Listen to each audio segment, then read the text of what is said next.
Tu as peut-être déjà entendu, lu ou même dit toi-même, lui c'est le sang, elle c'est comme ma sœur, c'est la famille, lui c'est mon frère de ouf, c'est mon meilleur ami. Ces mots sont omniprésents dans notre société, dans nos quartiers, nos écoles, dans les réseaux sociaux et dans la vie de nos frères et de nos sœurs. Et le pire, c'est qu'il y a 20 ans, ces mots et ces situations n'existaient quasiment pas. L'entertainment ainsi que le divertissement populaire de la télé-réalité a à petit propulsé ce concept comme étant une norme dans notre société. Mais quelle est la juste position à adopter face à l'amitié homme-femme? Que dit notre religion à ce sujet? C'est ce que nous allons voir dans cette vidéo, Friendzone et illusion. Tout d'abord, qu'est-ce que l'amitié?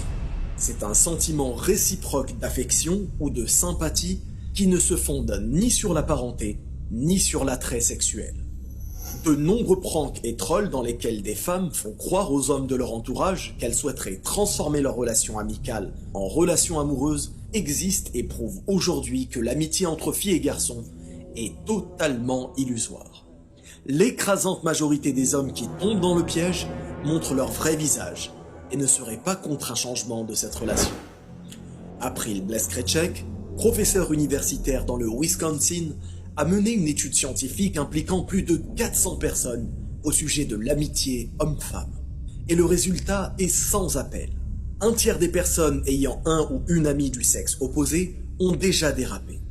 Mais l'étude met aussi en avant l'impossibilité qu'une relation homme-femme platonique perdure sur le long terme. Elle met aussi en avant l'infidélité générale et ce, même si les couples respectifs vont bien. Voici un exemple concret d'incompatibilité. Quand deux amis du même sexe se prennent dans les bras, par plaisir de se retrouver, les deux partagent le même sentiment, de la joie, de l'affection amicale, le plaisir de se retrouver, etc.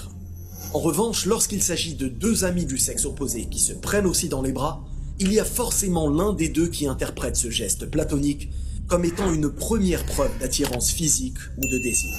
Mais l'amitié, c'est aussi de la confidence, montrer ses faiblesses, de la demande de conseils. Et dans cet état, de nombreuses femmes se sont retrouvées vulnérables et manipulées par ce qu'elles considéraient être leur ami masculin. Ces derniers cherchant surtout à arriver à leur fin. Alors, pour savoir si l'amitié homme-femme existe en islam, il convient de savoir quelles sont les règles qui régissent les relations entre hommes et femmes étrangers. Pensez-vous tout d'abord que notre Seigneur a permis qu'une femme et un homme étrangers l'un à l'autre puissent parler entre eux? Eh bien, aussi surprenant que cela puisse paraître, la réponse est oui, mais selon certaines conditions bien précises. Et la preuve en cela est le verset 23 de la sourate Al-Qasas, dans laquelle Allah subhanahu wa ta'ala expose une partie de l'histoire de Moïse alayhi salam. Et lorsqu'il se dirigea vers Madian, il dit « Je souhaite que mon Seigneur me guide sur la voie droite. » Et quand il fut arrivé au point d'eau de Madian, il trouva un attroupement de gens abreuvant leurs bêtes. Et il trouva aussi deux femmes, se tenant à l'écart et retenant leurs bêtes. Et il leur dit « Que voulez-vous » dans le sens « Qu'attendez-vous » Et ceci est la preuve que Moussa alayhi salam parla à des femmes étrangères. Mais écoutez bien la suite. Elles dirent « Nous n'abreuverons nos bêtes que quand les bergers seront partis, et notre père est fort âgé. » Ces deux femmes se tenaient à l'écart par pudeur car des hommes abreuvaient leurs bêtes devant elles. Elles répondirent uniquement ce qu'il était nécessaire de répondre, sans y ajouter de paroles inutiles, sans être complaisantes, sans chercher à séduire. Alors, que fit donc Moussa alayhi salam? Il abreuva les bêtes pour elles, puis retourna à l'ombre et dit « Seigneur, j'ai grand besoin du bien que tu feras descendre vers moi. » Moussa alayhi salam invoqua son Seigneur seul, en dehors de toute divinité. Il s'en remit pleinement à Allah. Il mit en pratique la plus grande des adorations avec perfection, al-Tawhid, l'unicité. Puis, l'une des deux femmes vint à lui d'une démarche timide et lui dit « Mon père t'appelle pour te récompenser, pour avoir abreuvé nos bêtes pour nous. » Entre vous et moi, cette femme se dirigea-t-elle vers Moussa alayhi salam avec séduction? Non. Chercha-t-elle à être complaisante? Non. Chercha-t-elle à être amicale? Non. Elle vint à lui avec timidité. Une femme et un homme étrangers l'un à l'autre peuvent donc se parler avec retenue, en cas de nécessité, et en se contentant uniquement de ce qui est nécessaire d'être dit, comme le fait d'appeler un service administratif, un centre de réservation, échanger verbalement dans le cadre d'un commerce. Et dans le cadre de cette discussion, il n'est pas permis à l'un et à l'autre de se regarder avec séduction et insistance, ou d'être complaisant dans les paroles. Dans la sourate An-Nur, au verset 30, Allah subhanahu wa ta'ala nous informe: dis aux croyants de baisser leur regard et de garder leur chasteté. Et dans la même sourate, au verset 31, Allah nous informe: et dis aux croyantes de baisser leur regard, de garder leur chasteté. Comment donc respecter les infinies sagesses de notre Seigneur subhanahu wa ta'ala en prétendant être ami avec une personne du sexe opposé?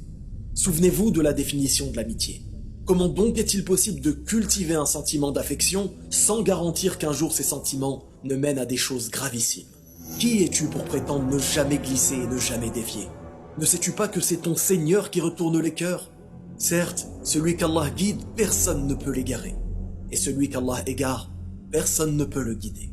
Le pire, c'est que de très nombreuses personnes savent que leurs amis du sexe opposé ont des sentiments amoureux à leur égard. Mais ils en jouent et cultivent leur propre ego, aimant se sentir important et désiré aux yeux des autres. Alors ma sœur, méfie-toi des beaux parleurs. Alors cher frère, méfie-toi des belles paroles et des passions.